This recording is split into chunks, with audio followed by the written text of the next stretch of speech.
Listen, all you New Yorkers. Excuse me, taxi. Okay, man, we're looking around. This is the 77 WABC minicast.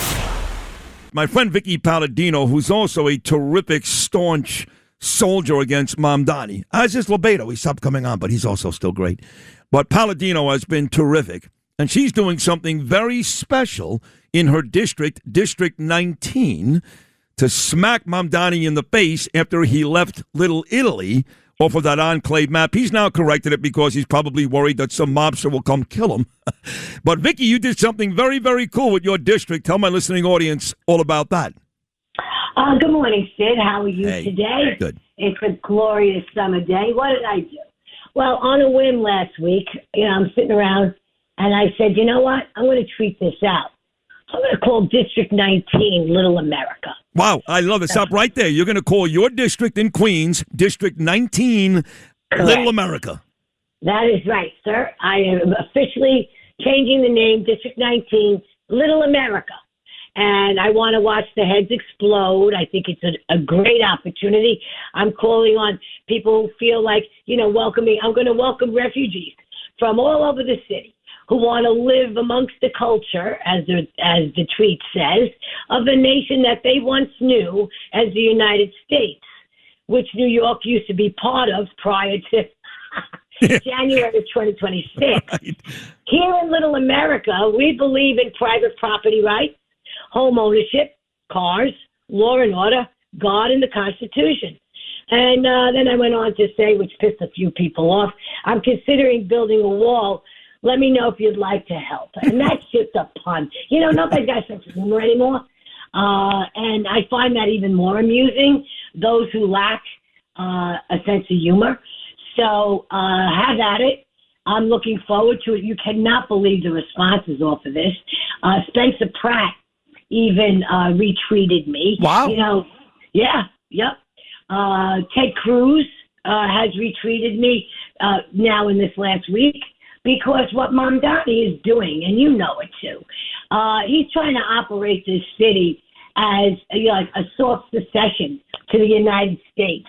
Look at what he's doing with that backdoor deal with Iran that everybody seems to be quieting up about, when we should be blasting that.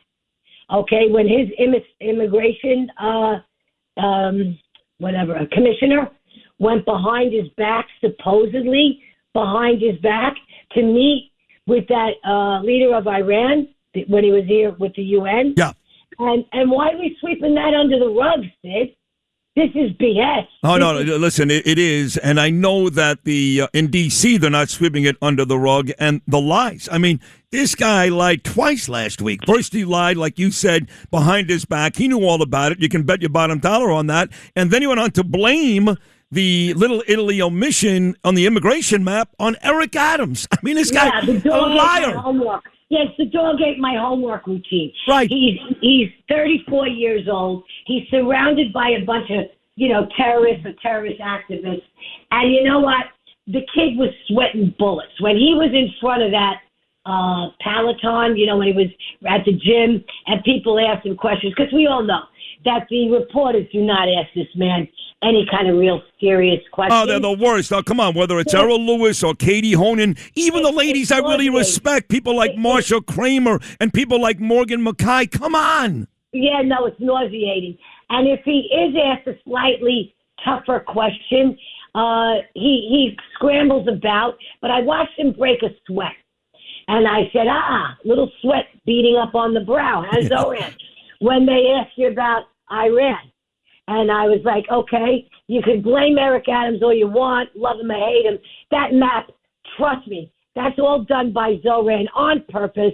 He did what he did to omit the Jewish community, to omit our communities. We built this place, Sid, between the Irish, the Catholics, the Jews, the Italians. Come on, please. And you're going to tell me Eric Adams... It wasn't our guy. And by the way, it certainly wasn't the Muslims. As Robert Davi pointed out, the great actor on this show yesterday. When did they get here? Yeah. When did they get here? A lot later. A lot later, exactly. If I want a halal truck, I'll go out and see a Muslim. But that's it. And I'll probably get in trouble for this, but I don't really care. Because enough is enough. We've got a terrorist sitting in office. And, everybody, you got the homeless encampment. Now, you saw that up on the Upper West Side? Yes. They're covering that like crazy. And here it goes. I was on Newsmax yesterday, and I'm going on Fox this morning. And the big thing is this. Who voted for these? Who voted for this guy? Upper West Side, lower, wherever we are in the city, they voted for this. Well, have at it. Enjoy the homeless encampments, folks, because you voted for it. Listen, and look, I jumped on the Cuomo bandwagon. I knew as well as anybody how Andrew Cuomo destroyed this state. He did. Sorry, Melissa, but he did. But I just couldn't have this other guy win. But the truth is that when you looked at the choices, Curtis Sliwa, who has turned out to be a complete clown, and Andrew Cuomo, it's not like the choices out there was so great to begin with. No. I mean, let's be honest. We got to get some better candidates out there. Well, here we go now. We're 2 years out. Look, the election is in 29. If that bench doesn't start to get warmed up now, our bench, with real people that could actually do something in this city. There are businessmen, wealthy. This city needs to be run like a business. We passed $126 billion budget on June the 30th. Okay, what the hell is going on here? Where is the money? We've got Nick Shirley here in Flushing. I had a third-party go-between, and I made sure he hit Flushing.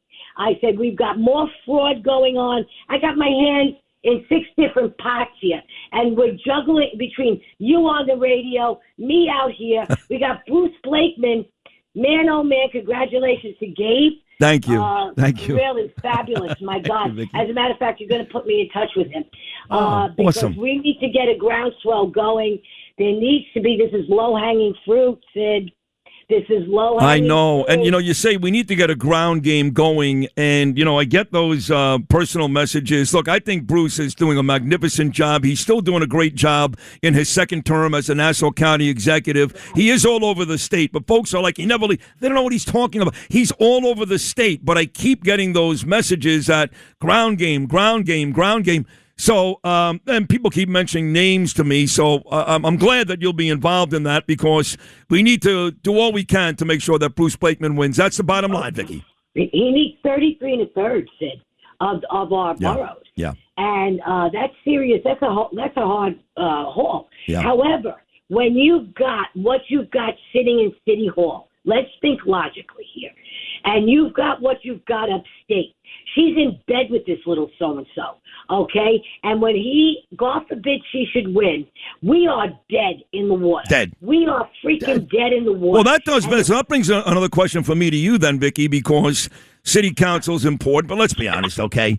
51 city council members. There's only 5 on my side. You're one of them, thank God. But 46 against 5, and about 25 of those 46 are complete lunatics. They're to the left of Bernie Sanders. So the truth is, the city council, despite your best efforts, and Frank and Ina and Joanne, it's a lost cause. And David, so my question to you is, because I think the world of you, when is Vickie Paladino going to run for, I don't know, Congress, state senator, maybe mayor, something bigger than the city council?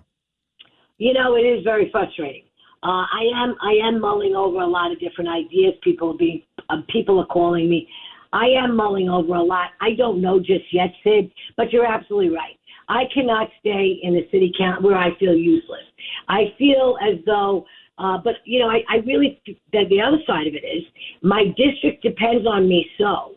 And the voice, thanks to you and others, my voice has gone out there. If somebody would have told me in 2016 somebody actually would want to hear this voice, I would have told them they would not. And my husband would have been right behind me. But because he can't stand it. But the point is, he loves you. It's time for sense and sensibility here. We need to get Blakeman. We need to concentrate on taking over the State House. I don't know as far as I go just yet what avenue I want to pursue, but I play to win, Sid. Yep. And so I love you. When I test the water, it's got to be in a lake that I could swim in and definitely win.